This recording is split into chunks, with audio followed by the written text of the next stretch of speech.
511 centimeters in feet? First of all, we need to know the value of 1 centimeter in feet. It's always 1 centimeter equals 0.03280839895 feet. Now we have to multiply 0.03280839895 by 511. Therefore, 511 centimeters times 0.03280839895 feet equals 16.7650918634 feet.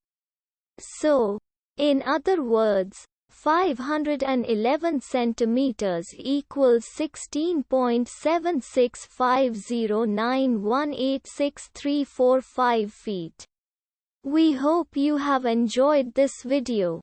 Please like and subscribe to our channel for more videos like this.